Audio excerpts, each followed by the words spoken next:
Hey everybody, I'm Mark Johnston from the Burn Center at Regions Hospital in St. Paul.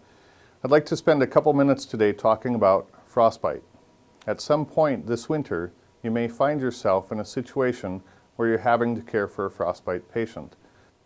A couple of things to keep in mind as you are doing that is that frostbite really is a limb-threatening problem, but hypothermia is truly a life-threatening problem. You must always treat the hypothermia first. The initial treatment for hypothermia is pretty much common sense. If the patient is in wet clothing, removing that wet clothing and getting them out of their environment into a warm area is critical. If the patient is truly systemically hypothermic and has altered mental status, you may need to initiate appropriate airway management and glucose monitoring, as well as temperature monitoring. The patient should then be transported to a level 1 trauma center. If this is a localized frostbite injury, again, removing the patient from the elements and getting any wet clothing off and getting them into a warm environment is still very important. I'd like to spend just a couple minutes talking about how frostbite really occurs. It's nice to know if this injury occurred over an extended period of time or if it occurred fairly quickly. It is also important to know if this is truly just a frost nip injury, which generally occurs over a short period of time, or if this is a true frostbite injury where the tissues are actually frozen. This would occur over an extended period of time.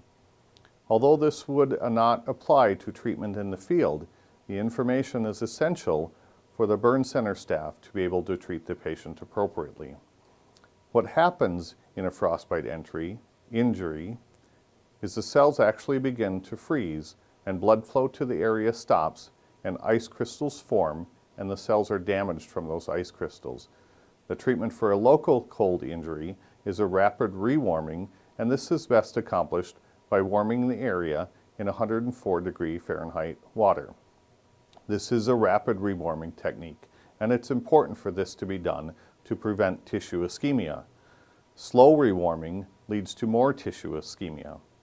Unfortunately, 40% of patients that present to the burn center have already rewarmed their extremities.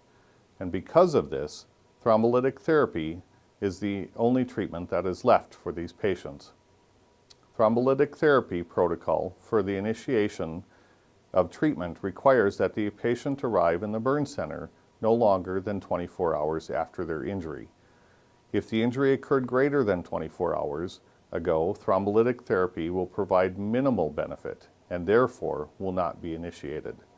The Regions Burn Center uses catheter-directed intra-arterial thrombolytic therapy to provide maximum benefit without large doses of intravenous lytic medication.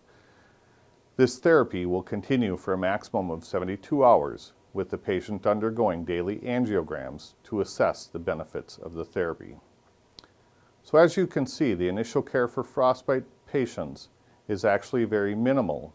To obtain the best outcome, you need to be able to quickly rewarm the frostbitten area and transport the person to the burn center quickly so that we can institute thrombolytic therapy to give the patient the best chance of keeping their extremities or digits.